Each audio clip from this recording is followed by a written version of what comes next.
Məlum olub ki, Ukraynalı partizanlar Moskva vilayətində təxribat əməliyyatı həyata keçiriblər. Onlar Rusiya Daxili İşlər Nazirliyinə məxsus polis avtomobilini yandırıblar. Atəş Telegram kanalında yayımlanan videodan göründüyü kimi avtomobil əvvəlcə alışqan maye ilə tökülüb, daha sonra od vurulub. Partizan hərəkatı əməliyyatı 11 dekabr tarixində həyata keçirib.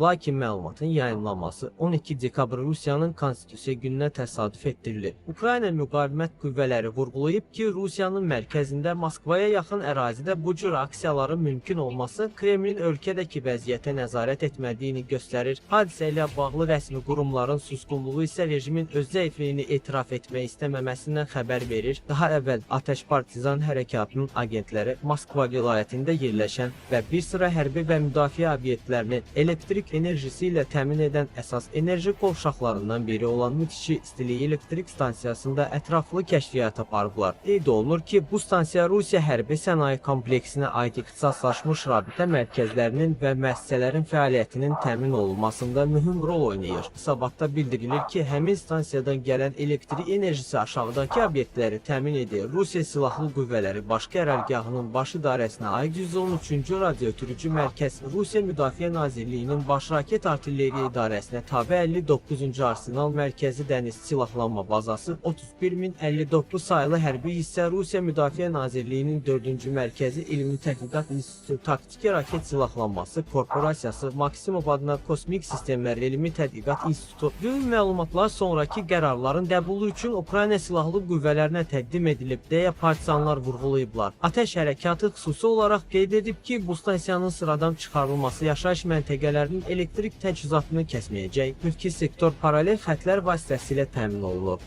Strateji dövrələr isə ayrı-ayrı şəbəkələr üzrə paylanıb. Bundan əvvəl Ukrayna yeraltı müqavimətinin nümayəndələri Moskva vilayətində uğurlu təxribat əməliyyatı həyata keçirərək Rusiya Silahlı Qüvvələrinə məxsus bir neçə hərbi obyektin rabitəsini pozublar. Bildirilir ki, əməliyyat Mogiltsi kəndində baş verib və hərəkatın agenti transformator yarım stansiyasında avadanlıqları məhv edib. Həmin obyekt regionda enerji və telekommunikasiya təminatına cavabdehdir. Yeraltı müqavimət qüvvələrinin məlumatına görə yarım stansiyanın sıradan çıxarılması bir neçə əsas hərbi obyektin rabitəsində dərhal pozuntulara səbəb olub. Rabitə və enerji təchizatının pozulması bölmələrin idarə olunmasında xaos yaradıb. Hərbi obyektlər arasında planlaşdırma və koordinasiyanı iflic edib, deyə atəş hərəkatı bildirib. Təxribatın dəqiq vaxtı açıqlanmayıb. Son günlərdə ATS yeraltı hərəkatının döyüşçüləri Rusiyanın Saratov şəhərində də kritik infrastruktur obyektlərini enerji ilə təmin edən transformator yarım stansiyasını sıradan çıxarıblar.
Ukrayna Milli Qvardiyasının Kartiya korpusu tərəfindən yayımlanan görüntülərin Ukraynanın şimal-şərqində Xarkiv vilayətində yerləşən Kupyansk şəhərinin geri alınması məqsədi ilə aparılan əməliyyat çərçivəsində şəhərdə və ətraf ərazilərdə döyüşən əskərləri göstərdiyi bildirilir. Bədən kamerası və dron vasitəsilə çəkilmiş görüntülərin bu ilin oktyabr-dekabr ayları arasında qeydə alındığı və Xartiya Axtarış Zərbə qrupunun döyüşçülərini əks etdirdiyi deyilir. Ukrayna prezidenti Volodimir Zelenski cümə cümə günü bildirib ki, bir neçə ay davam edən əməliyyatdan sonra Ukrayna bölmələri Kupiansk şəhəri yaxınlığında bir sıra yaşayış məntəqələrini və məhəllələri geri alıblar. Bu əməliyyat Rusiyanın həmin istiqamətdə irəliləyişinin qarşısını almağa yönəlib. Son aylarda Kupiansk təxminən 1000 kilometrlik cəbhə xəttinin ən gərgin döyüşlərin getdiyi sahələrindən biri olub. Ukraynanın təxminən 40 kvadrat kilometr ərazidə irəliləyiş əldə etməsi Rusiyanın mövqeləri üçün ciddi zərbə hesab olunur. 2 aydan az müddət əvvəl Rusiya prezidenti Vladimir Putin Kupianskda Ukrayna qoşunlarının mühasirəyə alındığını iddia etmiş və onların təslim olması üçün danışıqlar aparmağı təklif etmişdi. O bölgəyə media nümayəndələrinin səfərinin bunu sübut edəcəyini söyləmişdi. Putin müharibədə Rusiyanı güclü mövqedən danışıqlar aparan tərəf kimi təqdim etməyə çalışırdı. Kartiya korpusunun verdiyi məlumata görə Kupianskın ələ keçirilməsi üzrə əməliyyat hələ də davam edir. Şəhər mərkəzində döyüşlər hələ də davam edir.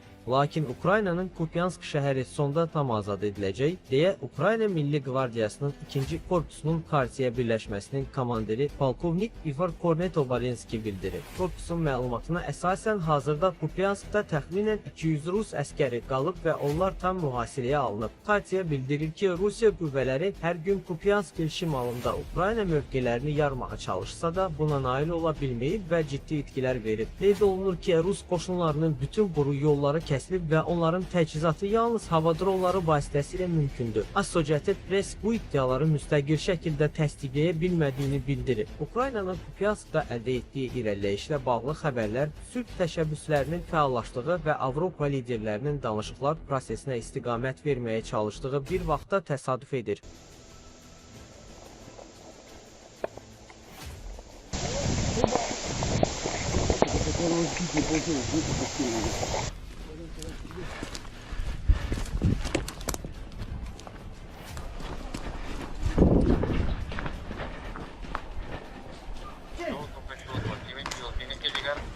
Mi equipo aquí abajo, abajo, vamos a salir.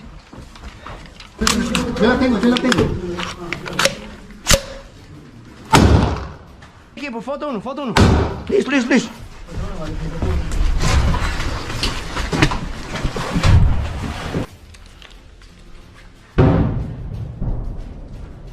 Мы зашли в первое здание, можете подтягиваться. Плюс.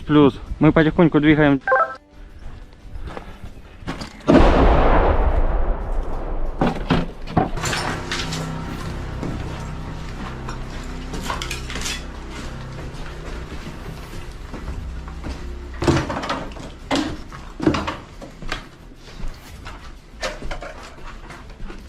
Мы сегодня одного вальнули.